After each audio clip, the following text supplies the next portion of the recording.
And welcome to the news on NTA International. We are streaming live on Vision TV 24/7 and under social media platforms.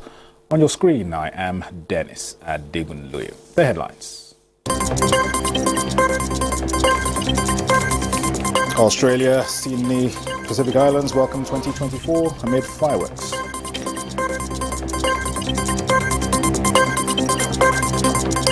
Felix Tshisekedi secures second term as Democratic Republic of Congo president. And correspondent takes a look at events that shaped 2023 in the world.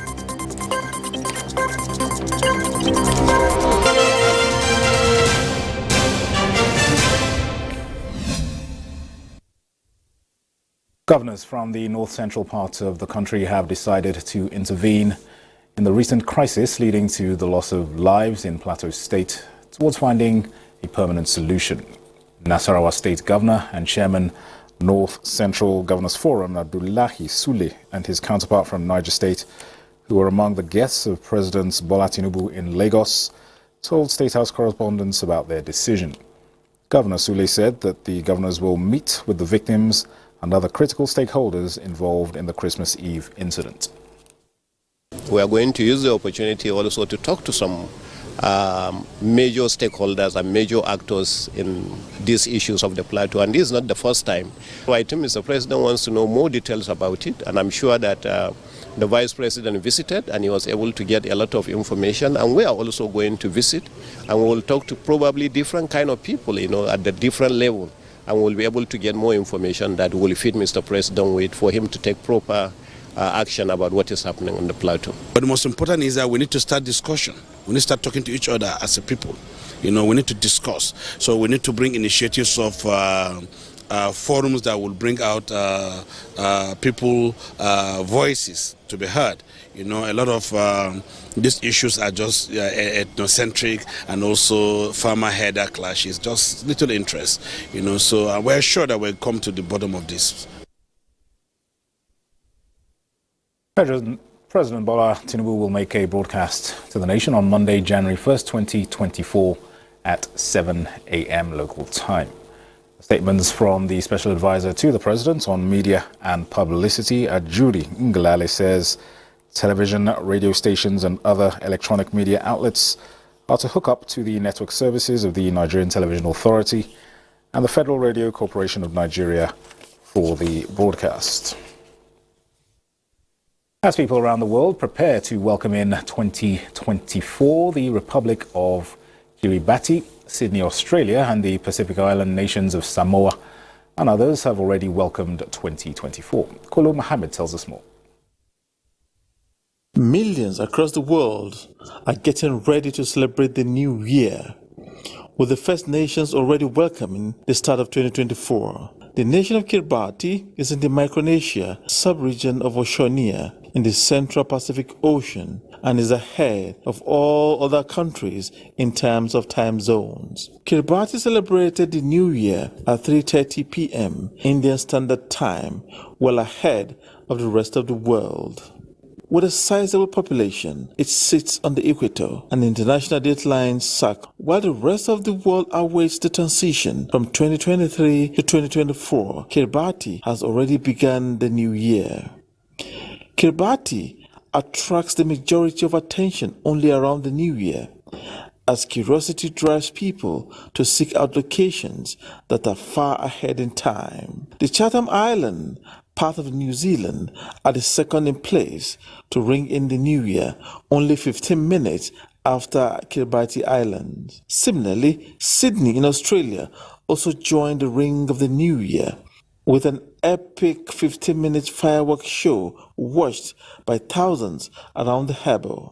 Crowds had gathered throughout the day ahead of the iconic display, which sees 8 tons of pyrotechnics launch from the Harbour Bridge and the Opera House. Despite the bad weather predicted across the United Kingdom, tens of thousands are expected to line the streets of London before midnight with a countdown initiated by Big Ben. Kolo Mohammed, NTA News. The Democratic Republic of Congo's presidential candidate has been re-elected for a second term after securing more than 73% of the votes in the presidential election. That is Felix Tshisekedi. The country's election commission said the results of the polls were announced on Sunday in the capital, Kinshasa. Head of Congo's National Election Commission, Denis Kadima, said Tshisekedi was elected with 73.34% of the votes, having obtained over 13 million votes out of over 18 million. Kadima said turnout in the election was at over 43%. Earlier on Sunday, a group of Congo's main opposition presidential candidates asked supporters to take to the streets to protest after the release of the provisional results. The government of Congo has previously rejected calls for a rerun of the elections. And the Boro State government has sealed the field office of a non-governmental organization, IMAP France, with immediate effect. The closure of the field office followed a thorough investigation and subsequent confirmation that the NGO has been operating in the state without the necessary registration and authorization documents from relevant authorities. A statement issued by the State Ministry of Information and Internal Security says the Boro State government acknowledges humanitarian supports of all legally registered and rule-compliant non-governmental organizations operating in the state, stressing, however, that the state government operates zero tolerance for erring entities. The statement notes that the state government has taken the measure to ensure compliance with the law and to prevent further illegal activities of the organization as enshrined in the provisions outlined by the Boro State Agency for the Coordination of Sustainable Development and Humanitarian Response Law.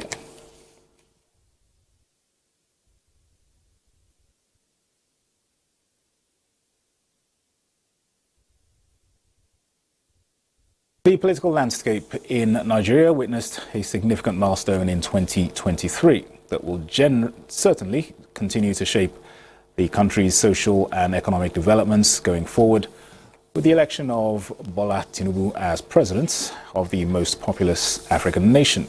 State House correspondent Musbah Danwahab takes a journey back in time on the initial 7 months of Tinubu's administration and the foundational decisions for the country's future.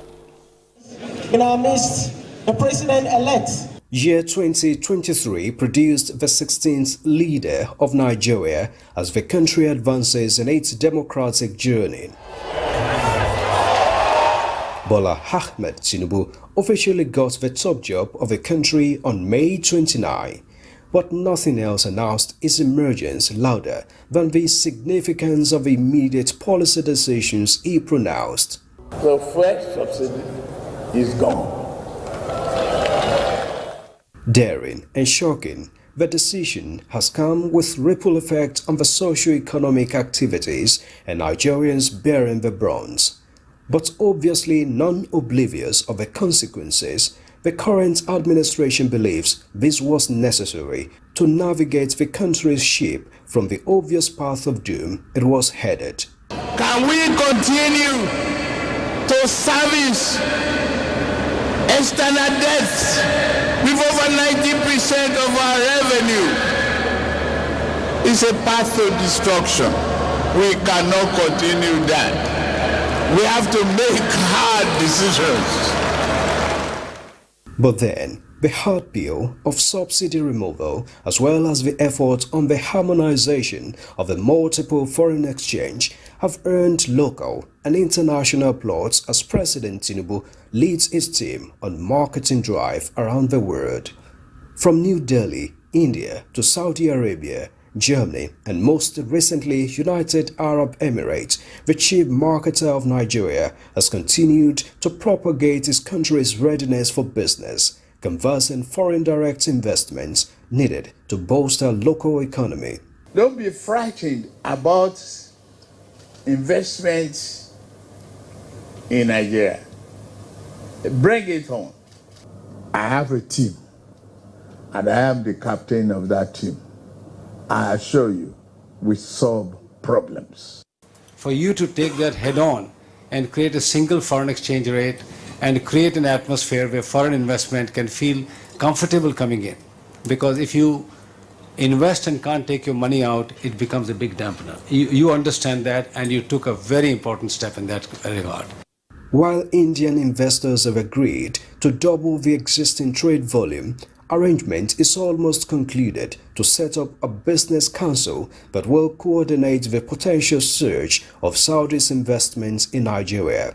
And a tip of the iceberg from the Germany trip, Nigeria and Germany recommitted to speeding up the delivery of a Siemens energy power project. The agreement is to ultimately deliver a deal that has suffered lethargy since 2018 and add about 12,000 megawatts of electricity to the national grid. What you begin to see is there will be a lot of foreign direct investment that will happen over time.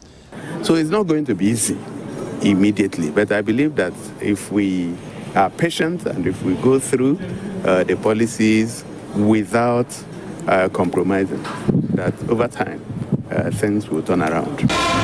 Earlier, on his way to setting up his government for the task of administration and delivery of good governance, Tinubu appointed 48 foot soldiers for the administration of ministries and their respective departments and agencies, largest number of ministers ever in the history of a country. But so too was the charge to them.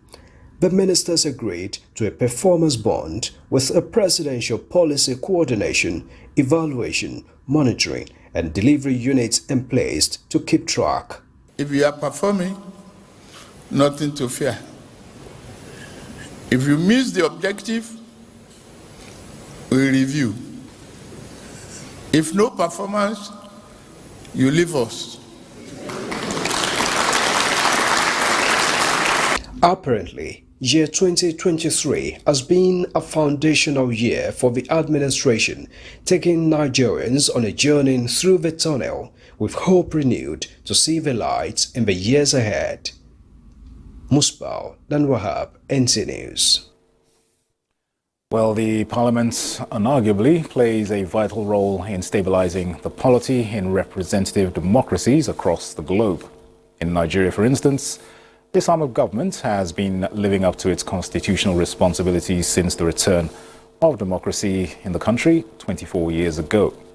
As we continue our sectoral reports for 2023, Chukwunonso Nabweze in this report examines the performance of the legislature during the year under review.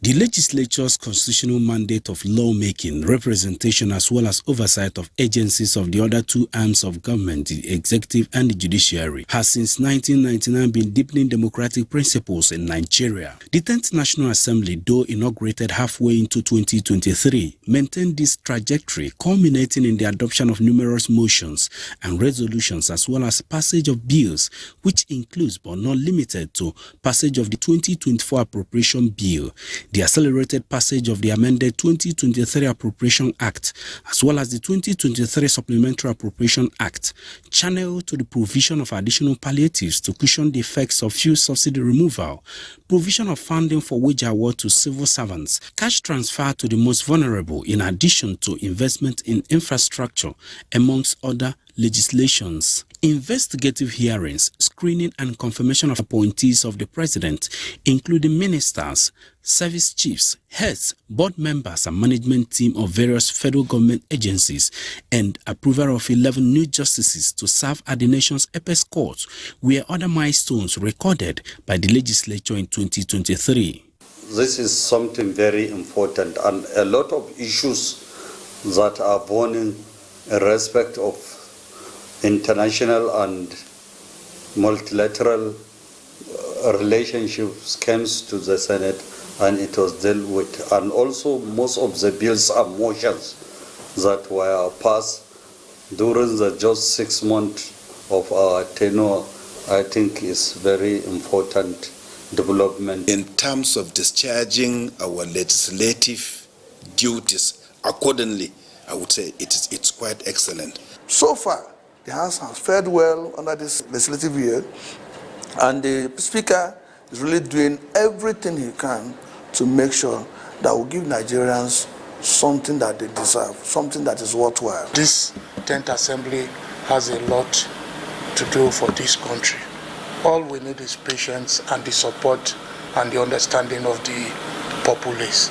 These successes notwithstanding, expectations are however high in the new year as the 10th National Assembly works towards the realization of its 8-point legislative agenda. With the opinion and desire of the executive, and with the Senate, there is focus, stable, and desiring to stand for Nigerians.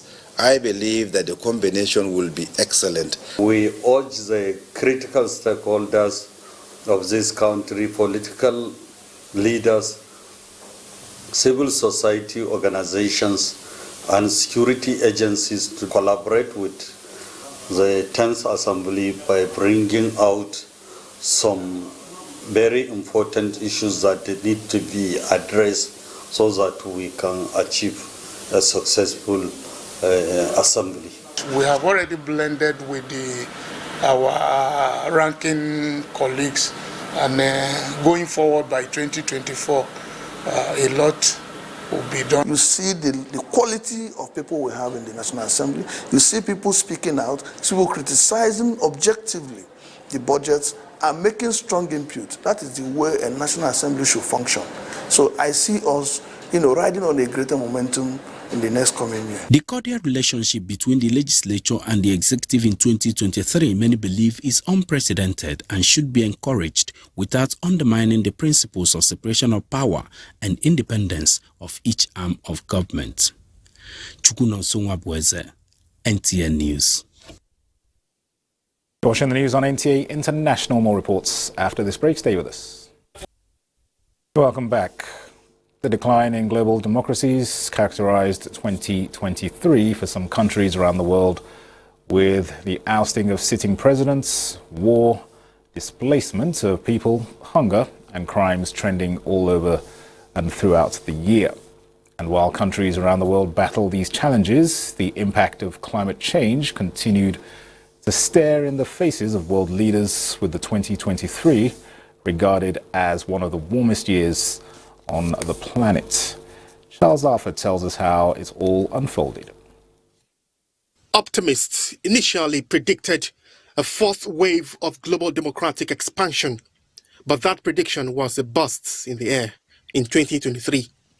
Freedom House started the year by announcing that 2022 marked the 17th straight year in which global freedom and democracy declined.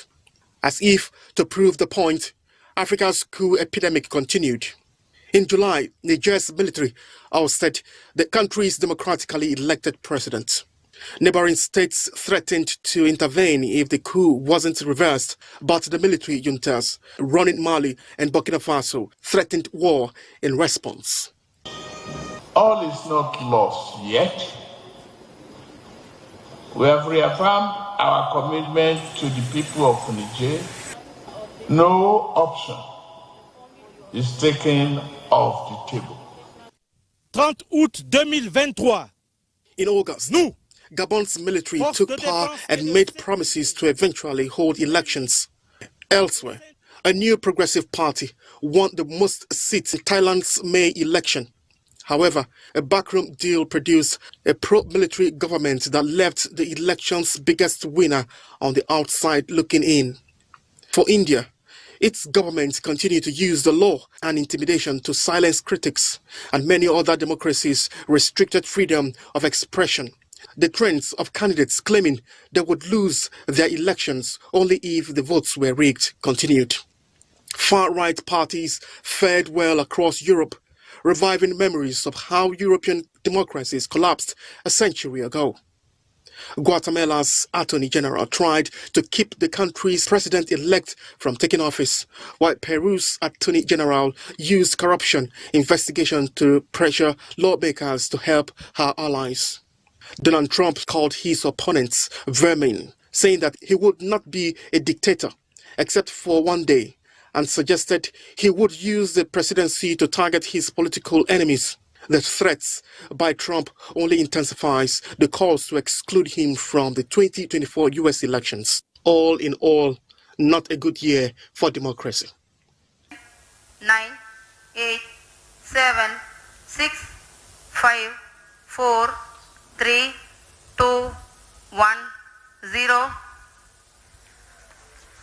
In 2023, the race for space heat up. 150 years ago, the advice was go west. Today, the advice might be go to heavens. What is it? We have some explanation for that. We have none. Don't worry. Continue your program.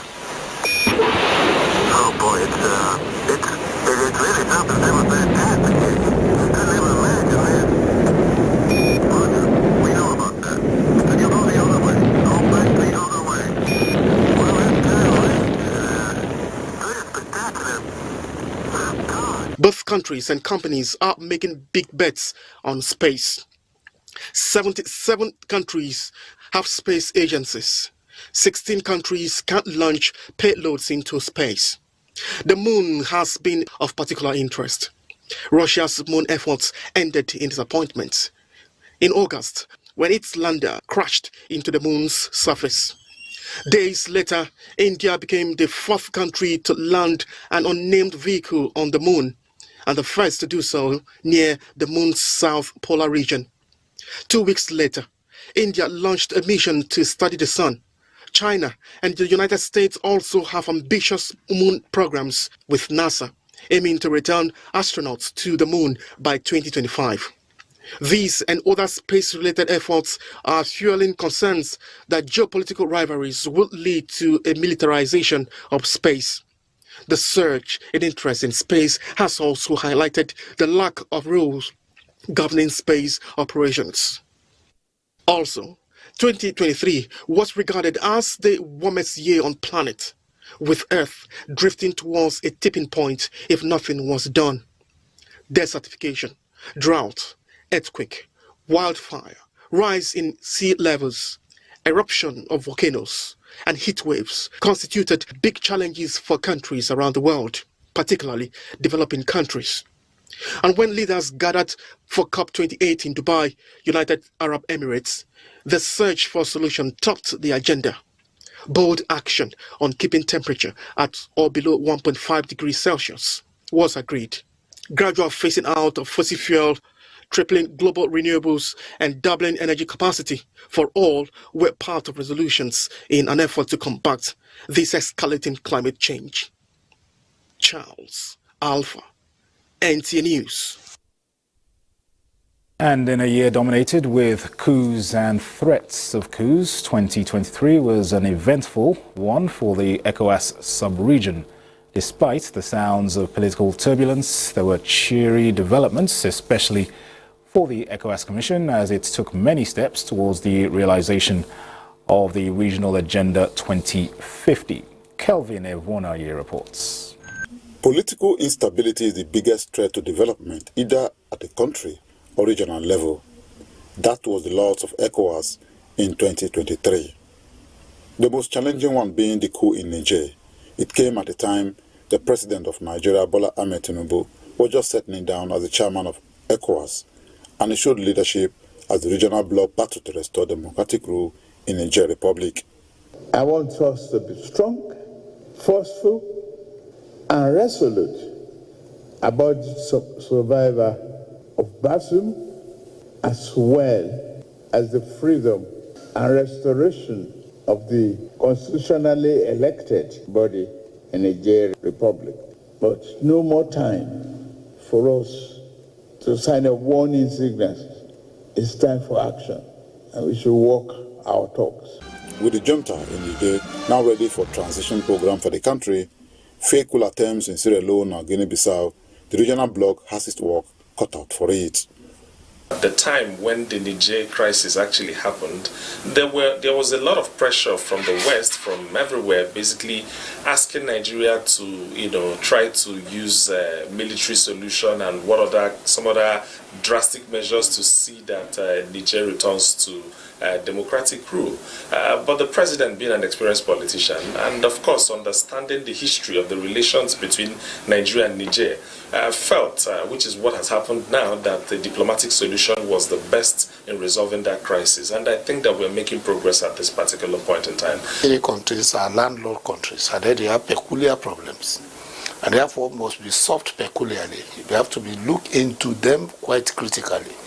So the economic integration of ECOWAS is actually put in place for economic reasons, and that's why it's economic integration, right? It's to be able to make sure that we have a common position on economic issues, and then use that position to be able to argue our case, not only among ourselves, but even for further negotiation at continental level, which is African Union, as well as using it to upscale it to the World Trade Organization level.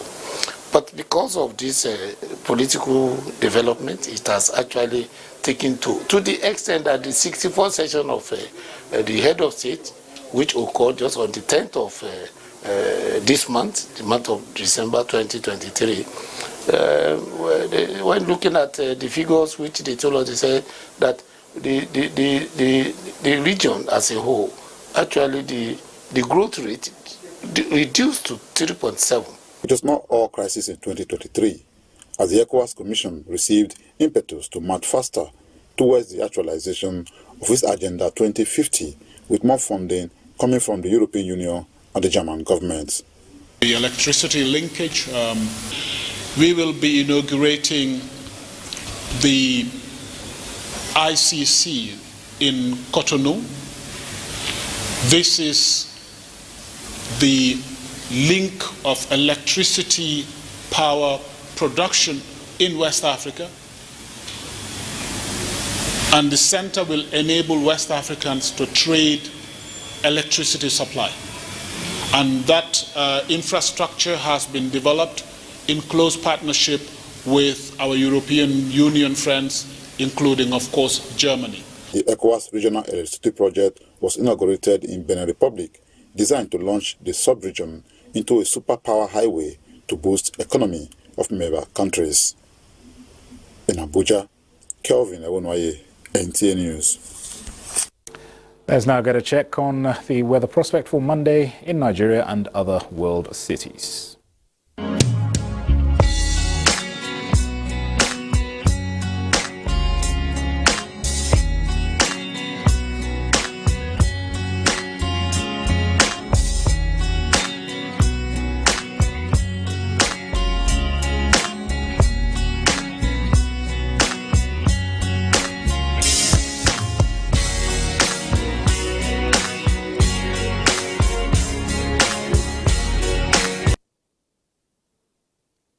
Well, that's the news on NTA International. Thanks for watching. I am Dennis Adegunloye. Here's wishing you a Happy New Year.